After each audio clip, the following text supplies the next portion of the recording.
Hey everyone, कैसे हो आप सभी लोग। तो आज हम डिस्कस करेंगे जीके वीवाईक्यू सीरीज का क्लास नंबर 15। इससे पहले 14 क्लास हो चुके हैं।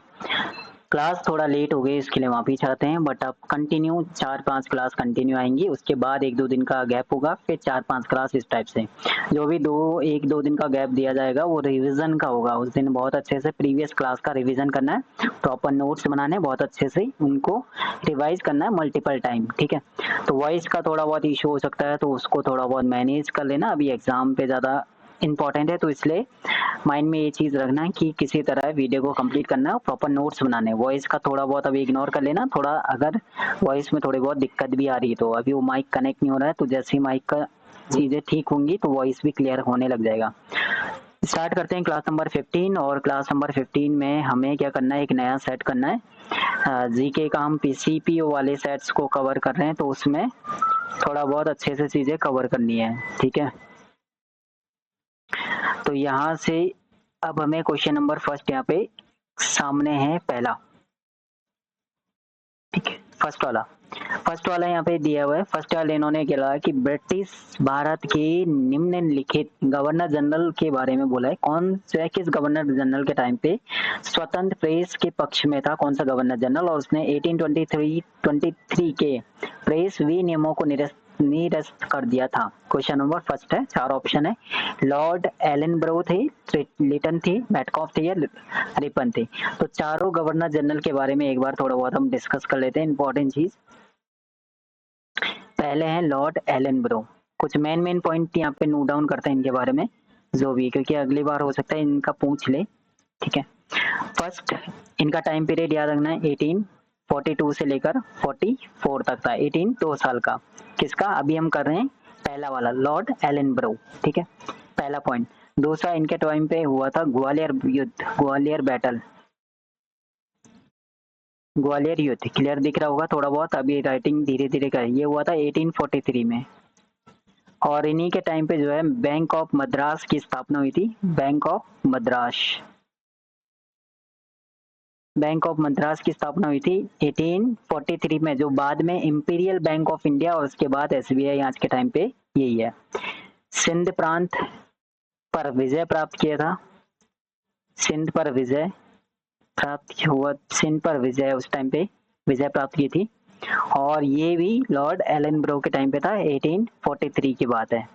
और एक और है यहाँ पे कि भारतीय, इनके टाइम पे आया था भारतीय दासता अधिनियम, यानी दास से रिलेटेड है ना। भारतीय दासता अधिनियम बोलेगा कौन से गवर्नर जनरल के टाइम पे था, तो वो थे लॉर्ड एलनब्रो 1843 में। तो टाइम पीरियड याद रखना। ग्वालियर बैटल बोलेगा किसके टाइम पे हुआ था, बैंक ऑफ मद्रास की स्थापना किसके टाइम पे हुआ था, सिंध पर विजय प्राप्त किसके टाइम पे की थी, और भारतीय दासता अधिनियम किसके टाइम पे यहाँ पे हुआ था। चारों पॉइंट है, चारों मेन पॉइंट है पहला। ठीक है, क्लियर है। अब हम दूसरे करते हैं यहाँ पे लॉर्ड लिटन के बारे में। ठीक है, तो लॉर्ड लिटन का टाइम पीरियड 1876 से लेकर है, 1876 से 80 तक, यानी 4 साल का। 1876 से 80 का। तो हम ईयर वाइज नहीं कर रहे हैं, अभी ईयर वाइज यहाँ पे ऑप्शन वाइज कर रहे हैं। ठीक है, तो ये था। अब यहाँ पे सेकंड पॉइंट। ठीक है, पहला पॉइंट, दूसरा पॉइंट, तीसरा पॉइंट, चौथा पॉइंट, पांचवा पॉइंट। टाइम पीरियड क्या करना है, 1876 से लेकर 1880 तक, 4 साल तक इनका टाइम पीरियड था लॉर्ड लिटन जी का। ठीक है, इसके बाद इन्होंने विक्टोरिया, महारानी विक्टोरिया को, इनके टाइम पे महारानी विक्टोरिया को इनको उपाधि दिया था, टाइटल दिया था किसका, भारत की महारानी का टाइटल मिला था, भारत की महारानी का टाइटल। ठीक है, किनके गवर्नर जनरल कौन थे, लॉर्ड लिटन के टाइम पे रानी विक्टोरिया को भारत की महारानी का टाइटल मिला था।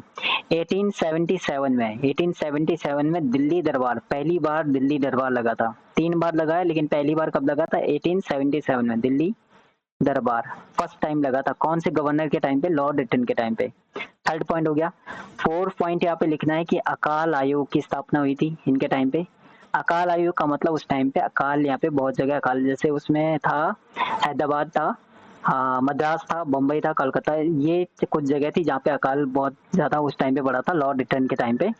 ठीक है, और टाइम पीरियड क्या है, 1876 78 तक, 2 साल का ये शायद पड़ा हुआ था उस टाइम पे।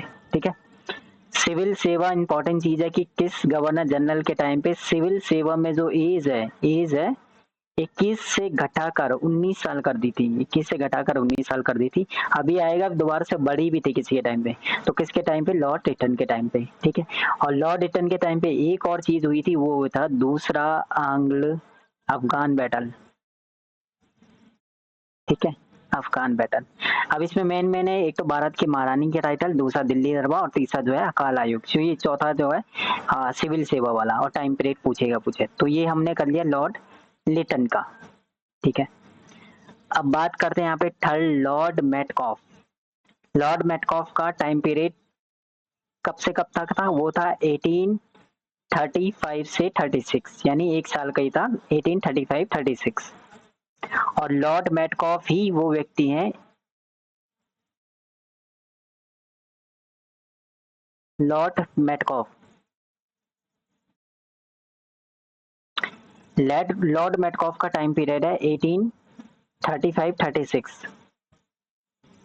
यहाँ पे इन्होंने 1823, थोड़ा मैं अभी देख लूंगा यहाँ पे, 1835 से 36, तो यहाँ पे बुक में दिया हुआ इनका टाइम पीरियड।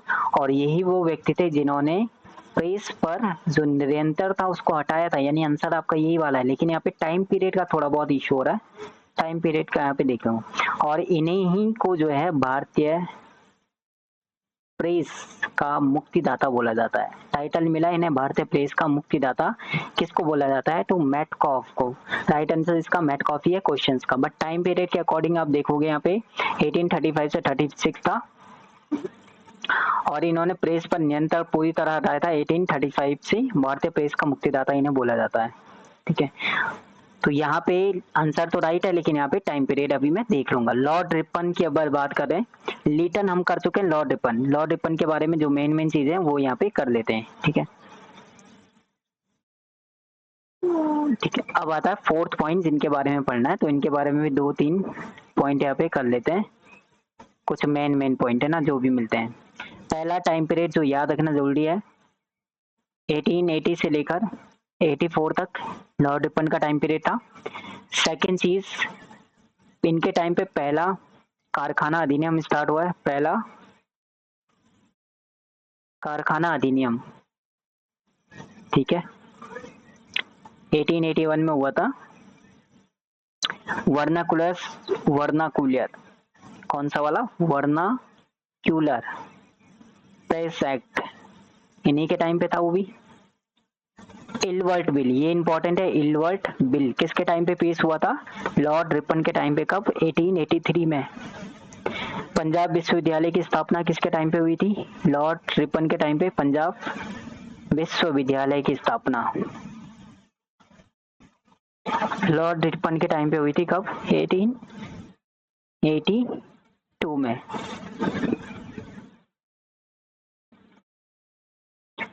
इसके बाद इनके टाइम पे जो है शिक्षा आयोग, यानी सर विल्सन हल्टन शिक्षा आयोग, इनके टाइम पे हुआ था, लॉर्ड रिपन के टाइम पे। फोर्थ अगर आप पॉइंट याद कर सकते हो तो यह सबसे इंपॉर्टेंट चीज है कि सिविल सेवा में जो एज है, एज उसको 18 से कितने कर दिया है? 21। ठीक है, किसके टाइम पे? लॉर्ड रिपन के टाइम पे।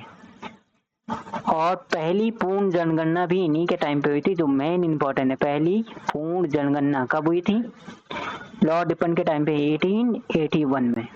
ठीक है, अब जो मेन पॉइंट है, एक तो जनगणना वाला, सिविल सेवा वाला, पंजाब इलबर्ट बिल वाला, और वर्नाकुलर प्रेस एक्ट वाला, ये 3-4 पॉइंट इंपॉर्टेंट है लॉर्ड रिपन के। तो पहला क्वेश्चन हमारा कंप्लीट होता है, चारों के बारे में हमने मेन चीजें जो थी वो पढ़ लिया। अब आता है हमारा क्वेश्चन नंबर सेकंड कि किस कंट्री से संविधान में क्या लिया गया है। अभी हमें यहाँ पे चारों का ही करना है, क्योंकि आगे जाके क्वेश्चन रिपीट हो गया तो बाकी कंट्री का वहां पे कवर कर लेंगे। तो चारों में कौन कौन से आता है? सोवियत संघ यानी यूएसएसआर, जो कि रूस हो गया, यूएसए यानी संयुक्त राज्य अमेरिका, ब्रिटेन और आयरलैंड। तो चारों में हम देख लेते हैं चारों से क्या क्या चीजें यहाँ पे लिया गया है। ठीक है, तो पहले का राइट आंसर क्या है? पहले का राइट आंसर हो जाएगा यहाँ पे मेटकॉफ। ठीक है, क्वेश्चन नंबर सेकंड। तो सबसे पहले हम कर लेते हैं यूएसएसआर यानी रूस से क्या क्या लिया गया है। तो यहाँ से लिया गया है मौलिक कर्तव्य। अब आएगा मौलिक कर्तव्य कहाँ से लिया गया, अब रूस आएगा वहाँ पे लिखा हुआ, ठीक है।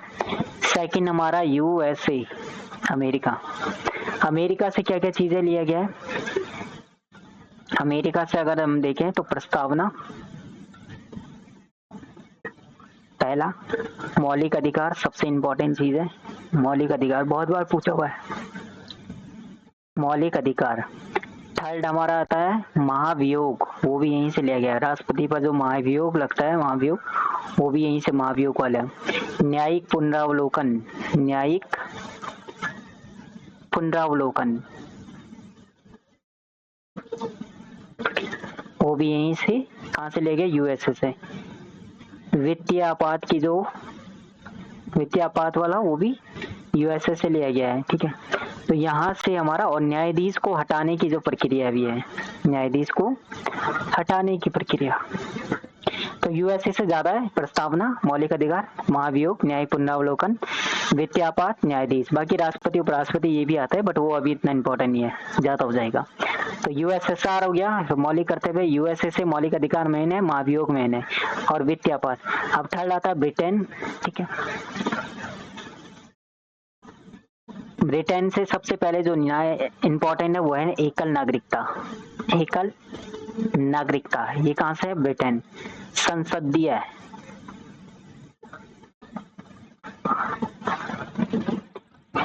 ठीक है। एक यहां से हो गया ब्रिटेन से। संसदात्मक शासन प्रणाली, संसदात्मक लिखो, संसदात्मक शासन प्रणाली, ये भी कहां से है, ब्रिटेन, शासन प्रणाली। द्विसदनात्मक, ये भी कहां से है, ब्रिटेन, ठीक है। और विधि निर्माण वाला, विधि निर्माण प्रक्रिया, विधि निर्माण प्रक्रिया, ये भी कहां से है, ब्रिटेन, ठीक है। एकल नागरिकता इंपॉर्टेंट है, और दूसरा द्विसदनात्मक इंपॉर्टेंट है, और सदनात्मक विधि निर्माण इंपॉर्टेंट है, ये भी इंपॉर्टेंट है, विधि निर्माण। तो ये हो गया ब्रिटेन से, ठीक है। अब आता है आयरलैंड, सबसे इंपॉर्टेंट आयरलैंड। आयरलैंड से क्या है, नीति निर्देशक सिद्धांत, ये इंपॉर्टेंट है, नीति निर्देशक सिद्धांत। एक पहला पॉइंट जो इंपॉर्टेंट है, नीति निर्देशक सिद्धांत, ठीक है, आयरलैंड से।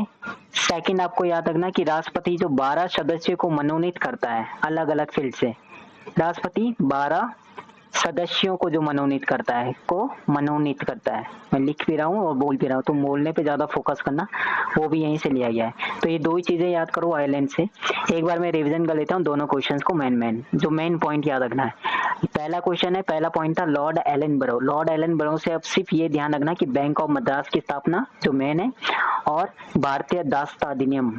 लॉर्ड लिटन से ये याद रखना कि महारानी को, विक्टोरिया को भारत की महारानी का टाइटल, और लॉर्ड लिटन के टाइम पे पहले दिल्ली दरबार, और सिविल सेवा वाला याद रखना कि 21 से एज 19 हो गई थी। लॉर्ड मेटकॉफ में प्रेस वाला याद रखना, और लॉर्ड रिपन वाले में क्या याद रखना, एक तो पंजाब विश्वविद्यालय, पहली पूर्ण जनगणना पंजाब, और उसके बाद इल्बर्ट बिल याद रखना, और सिविल सेवा में 18 से 20 रन, लॉर्ड रिपन। अब यहाँ पे यूएसए से, यहाँ से लिया गया मौलिक कर्तव्य याद रखना, ठीक है। यहाँ पे मैं हाईलाइट कर लेता हूँ, एक मौलिक कर्तव्य को याद रखना, ठीक है। सेकंड चीज मौलिक अधिकार को याद रखना, यहाँ पे महाभियोग वाला चीज याद रखना, और वित्तीय आपात वाला। ब्रिटेन से एकल नागरिकता को याद रखना जो इम्पोर्टेंट है, और विधि निर्माण वाला। नीति निर्देशक सिद्धांत याद रखना, और राष्ट्रपति 12 सदस्य जो मेन है, ठीक है। तो यहाँ तक कंप्लीट हो गया क्वेश्चन नंबर सेकंड था। अब हम डिस्कस करते हैं क्वेश्चन नंबर यहाँ से थर्ड वाला। थर्ड क्वेश्चन तो बहुत इजी है कि ये डायरेक्ट याद कर लो कि निम्न मूल सूची में 4 निर्देशक सिद्धांत कब जोड़े गए, 1976। रिपीट होने के चांस कम है, तो डायरेक्ट इसको यहाँ पे ऐसे याद कर लो। क्वेश्चन नंबर हमारा था 14, फोर्थ वाला, क्वेश्चन नंबर 4।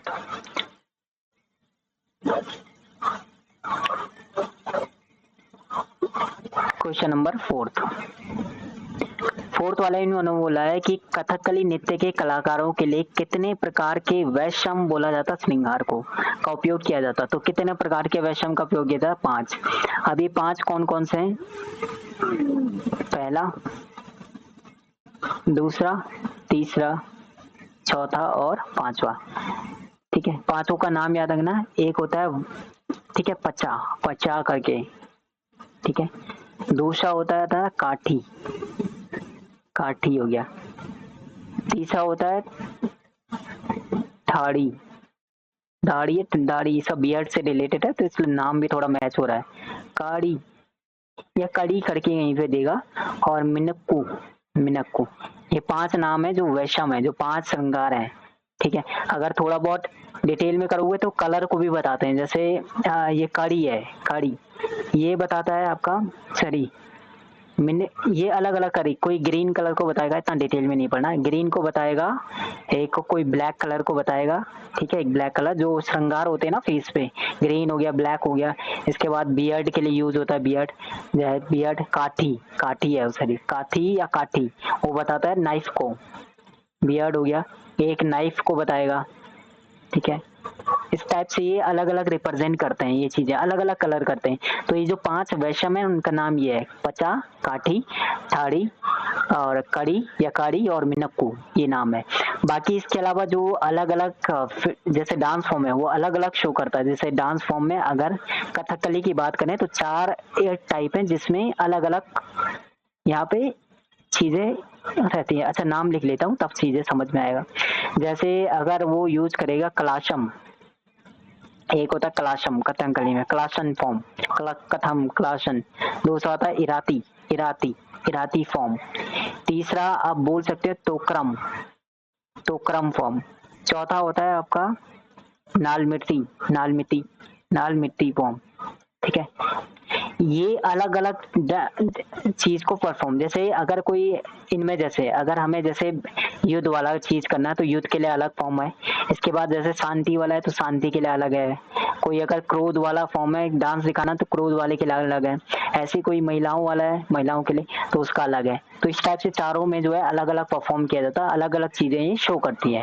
वैसे इतना डिटेल में जो है कथकली कहाँ का है, केरल का है ना, केरल का, केरल का है, केरल का है कथकली। और ये आया कुट्टीपटम, कुट्टीपटम डांस फॉर्म से ये निकला है, कुट्टीपटम से। ठीक है, कौन सा, कथकली। तो इतनी चीजें, ठीक है। 5 वेशम के नाम याद करना, अगली बार हो सकता है इनमें से या इन चारों में से बोल देगा कौन सा वाला इसका टाइप नहीं है। ठीक है, नेक्स्ट क्वेश्चन है, क्वेश्चन नंबर आपका है 5। निजाम उल मुल्क ने 1724 में किस राज्य की स्थापना की थी? तो चारों के हमें राज्य के साथ साथ चारों रूलर, चारों की स्थापना, शासक भी याद कर लेते हैं यहाँ पे। ठीक है, तो यहाँ पे अगर हम बात करते हैं, चलो, तो निजाम उल ने किसने की थी? हैदराबाद की, निजाम उल मुल्क। देखो यहाँ पे लिख देता हूँ, पूरा नहीं लिख रहा हूँ। हैदराबाद के की स्थापना की थी निजाम जी ने, निजाम उल मुल्क।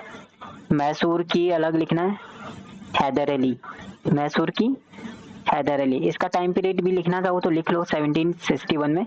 हैदर अली के बाद उसका उत्तराधिकारी कौन है? टीपू सुल्तान, मैसूर का नवाब टीपू सुल्तान। ठीक है, टीपू सुल्तान के बारे में तो पढ़ा ही होगा ना। निजाम उल मुल्क, ये है हैदराबाद की स्थापना। मैसूर हो गया, उसके बाद आता है अवध, शहादत खां, शहादत खां। और फिर आता है बंगाल, मुर्शिद खां, मुर्शिद कुली खां। ठीक है, कुली खां। तो चारों के संस्थापक याद कर लेना।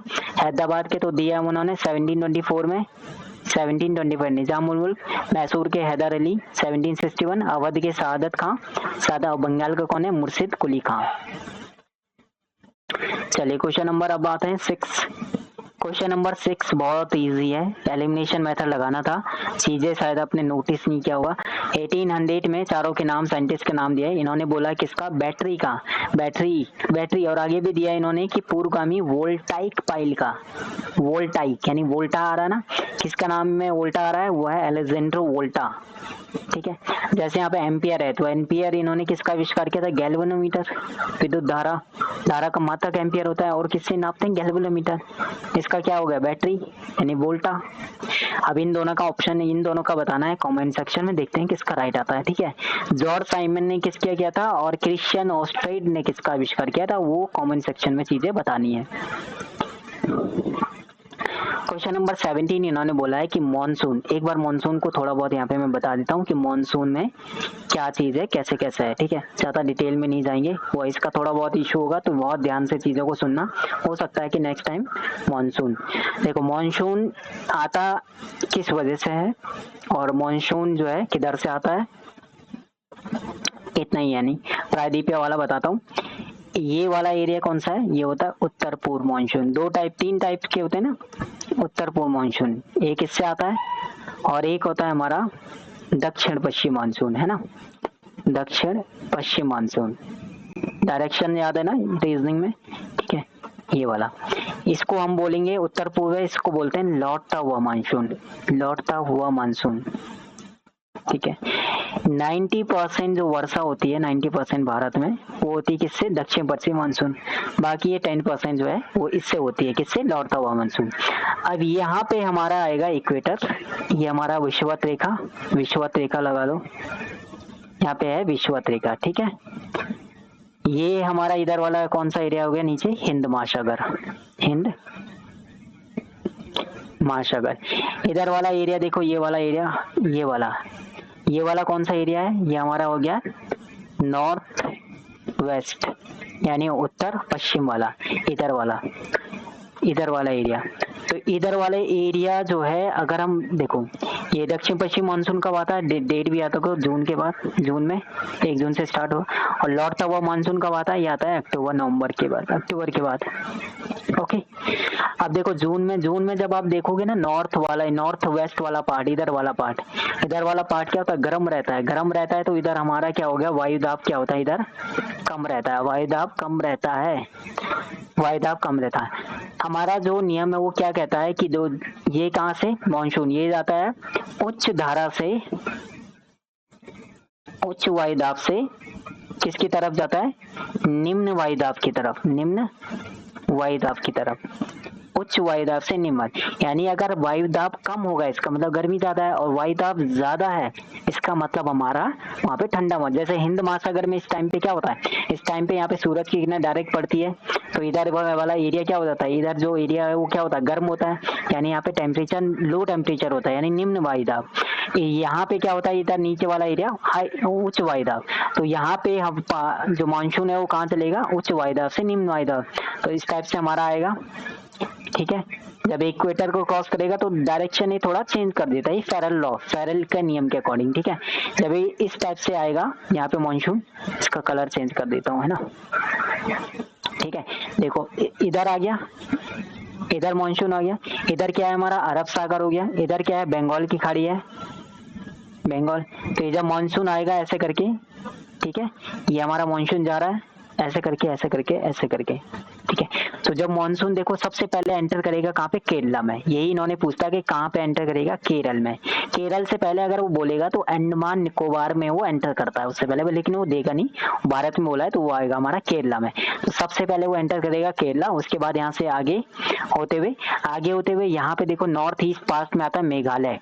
मेघालय में एक जगह कौन सा, माशिनराम में जो है ना, सबसे ज्यादा बारिश कहाँ पे होती है, माशिनराम। रीजन क्या है, मेघालय की जैंतिया, गारो, खासी और जैंतिया, 3 पहाड़ियां ना, गारो, खासी और जैंतिया, ये 3 पहाड़ियां। तो गारो, खासी और जैंतिया पहाड़ियां, देखो यहाँ से बंगाल की खाड़ी से नमी लेते हुए ये जो है यहाँ से पानी वानी लेते हुए गया, क्योंकि यहाँ पे बंगाल खाड़ी में पूरा पानी, नमी अभी बहुत है इसमें, तो लेते हुए यहाँ से गया, एंटर किया उसने कहाँ पे, मेघालय में गारो, खासी, जैंतिया पहाड़ियां इसे रोक लेती है। तो जितना यहाँ पे रुकेगा उतना क्या होता है, बारिश होती है। तो इसलिए यहाँ पे बहुत ज्यादा बारिश होती है, इस वजह से कि यहाँ पे रुक जाता है, उसकी वजह से, इन पहाड़ियों की वजह से, मौसिनराम। तो उसके बाद जब ये ऊपर जाएगा तो जैसे जैसे ऊपर जाएगा तो ऊपर वाला एरिया क्या हो गया, जैसे जैसे ऊपर आएगा तो नमी कम होती जाएगी, और नमी कम होती जाएगी तो आप देखोगे उसके बाद ऊपर आएगा बिहार, बिहार में भी ज्यादा होती है, बाढ़ बाढ़ आती है। तो उसके बाद जाएगा यूपी, तो धीरे धीरे नमी तो यूपी में कम हो गया, फिर धीरे धीरे ऊपर जो है बारिश जो है कम होते जाएगा। ये हमारा है जो दक्षिण पश्चिम मानसून है, जो बहुत ज्यादा बारिश इसलिए लाती है क्योंकि ये आता हुआ कहाँ से, बंगाल की खाड़ी से होता हुआ, अरब सागर, बंगाल खाड़ी, इन जगह से होता हुआ आता है। ठीक है, नमी बहुत होती है इसलिए। और जो लौटता हुआ मानसून है वो ऊपर से नीचे आता है, और लौटता हुआ मानसून देखोगे तो यहाँ से जब नीचे को आएगा तो यहाँ पे आएगा पहले ही, देखो यूपी आएगा, बिहार आएगा, इन जगह, तो यहाँ पे तो कोई अभी नमी होगी नहीं।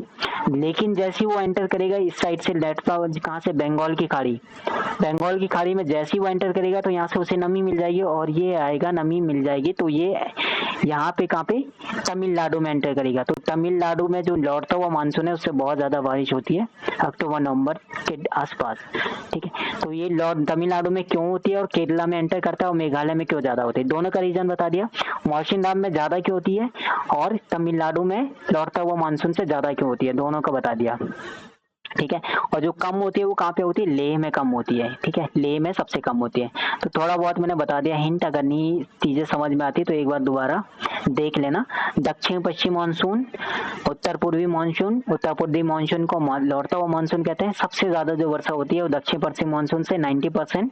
मौशिनराम में इसलिए ज्यादा होती है क्योंकि यहाँ पे गारो, खासी और जयंतिया पहाड़ी है, ऊपर से बंगाल की खाड़ी से वो आता है तो नमी ज्यादा होती है, इसलिए लौटता हुआ मानसून से तमिलनाडु में इसलिए ज्यादा होती है क्योंकि बंगाल की खाड़ी से वो लौटता हुआ आता है, इसलिए दोनों का रीजन सेम है। सबसे पहले एंटर करेगा केरला में मानसून। ठीक है, बस यही है चीज है। अच्छा, मानसून जो है वो कहाँ से, उच्च वायुदाब से निम्न वायुदाब की तरफ जाता है। अच्छा, लौटता हुआ मानसून ऊपर से नीचे की तरफ क्यों आता है, उसका रीजन ये है, देखो लौटता हुआ मानसून ऊपर से नीचे क्यों आ रहा है, क्योंकि आप देखोगे ना यहाँ पे लौटता हुआ मानसून इधर क्या है, इधर हमारा, अब यहाँ पे देखो जब ये ऊपर जाएगा इधर अक्टूबर, तो इस टाइप पे यहाँ पे क्या होगी, नमी ज्यादा होगी, यहाँ पे नमी, सॉरी यहाँ पे वायुदाब ज्यादा होगा, अक्टूबर नवंबर वायुदाब ज्यादा होगा, तो ज्यादा होगा, और इधर वाले एरिया में क्या हो गया, वायुदाब अब यहाँ पे क्या हो गया, कम हो गया, वायुदाब यहाँ क्या हो गया, कम हो गया। तो अब ये फिर से क्या होगा, उच्च वायुदाब से निम्न वायुदाब की तरफ आएगा, इसलिए यहाँ से ही इधर को आता है निम्न वायुदाब की तरह। सेम लॉजिक वही उत्तर पूर्वी मानसून के बारे में, और सेम लॉजिक वही दक्षिण पश्चिम मानसून के बारे में। बाकी मानसून एक और रीजन से भी आता है, वो है पश्चिमी विक्षोभ, वो हम चीजें अभी इतना डिटेल में करना नहीं है, सिर्फ इन्होंने बोला कहाँ पे एंटर करता है। ठीक है, तो सबसे पहले कहाँ पे होती है, केरला में आता है। ठीक है, कहाँ पे होती है, सबसे पहले केरला में, तो इसका राइट आंसर क्या हो जाएगा, केरल में। तमिलनाडु में किसके द्वारा होती है, वो होती है उत्तर पूर्वी मानसून के द्वारा। ठीक है, तमिलनाडु में सबसे ज्यादा। ठीक है,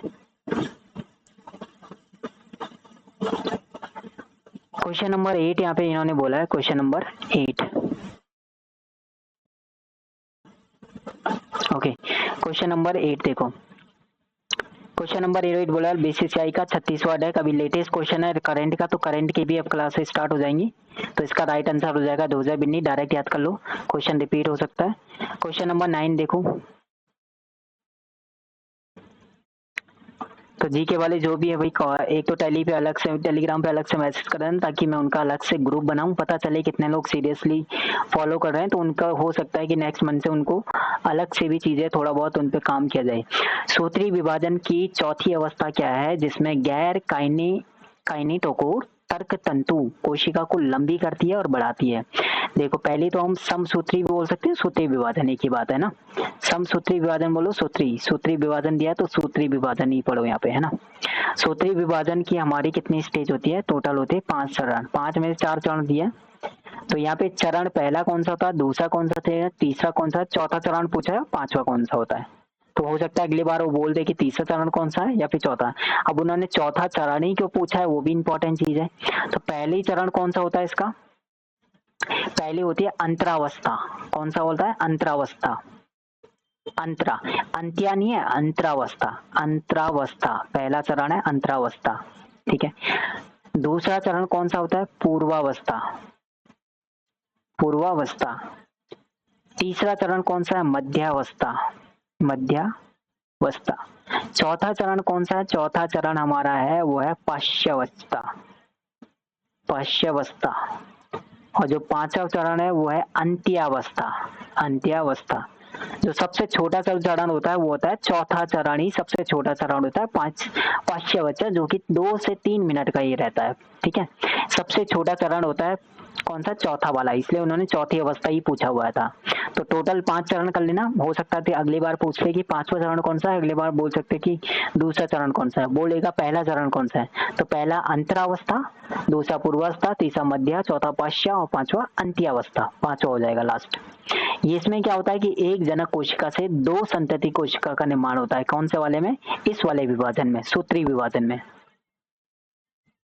चलिए आज का लास्ट क्वेश्चन हमारा है क्वेश्चन नंबर 10। क्वेश्चन नंबर 10 करते हैं लास्ट। क्वेश्चन नंबर 10 बोला है कि कौन सा बल केवल किसी वस्तु के संपर्क में आने पर लगाया जाता है, वो कौन सा बोल रहे हैं? घर्षण बल। घर्षण बल। घर्षण बल क्या करेगा? अगर लगेगा तो ये क्या करेगा? गति का विरोध करेगा। गति का विरोध यानी गति को रोकेगा। जैसे हमारा तेज दौड़ है, आपको अगर रुकना है तो आप क्या करते हो? पैरों से एकदम क्या लगते हो? जोर लगाते हो ना, तो वो किसके संपर्क? जमीन के संपर्क में आ जाता है, उस पर क्या घर्षण लगता है। तो घर्षण बल का एग्जाम्पल और है, जैसे बाल है, बाल चिपक जाते हैं, उस पर भी हो गया घर्षण। कम करने का क्या होता है? कम करने का तरीका तेल, जैसे तेल, तो उससे क्या होता है? वो चीज छूट जाता है। ऐसे गाड़ी में क्या होता है? जैसे गाड़ी खराब हो गई, ठीक है, तो उसमें क्या होता है? घर्षण ही लग गया एक टाइप से, तो क्या करते हैं वहां पे? ग्लिसरीन, ठीक है, क्या डालते हैं उसमें? वही डालते हैं ना, अलग चीज है। जैसे मशीन है, चलते चलते काम हो गया, बंद हो गया, क्या लग गया? घर्षण लग गया। कम करना है उसको तो क्या करते हैं? तेल डालते हैं। तो इस टाइप से घर्षण क्या हो गया यहाँ पे? एक टाइप से गति चल रहा था, चीजें एकदम रुक गई, तो किसी और वस्तु गए, लेकिन रुका कैसे? किसी और के संपर्क में आने पर। बाकी के लिए किसी और की जरूरत नहीं है, तो बाकी 3 करने की जरूरत नहीं है। ठीक है, तो घर्षण के और एग्जाम्पल कमेंट सेक्शन में अगर बता सकते हो तो बताने की कोशिश करना। बाकी हम क्वेश्चन नंबर 11 से आगे करेंगे डिस्कस। देखो 10 क्वेश्चन ही डिस्कस करने में कितना टाइम लगेगा, बट 10 में बहुत सारी चीजें हम डिस्कस करी है, जो एक एक पॉइंट इंपॉर्टेंट है। बाकी बात करेंगे अगला क्लास नंबर 16 में।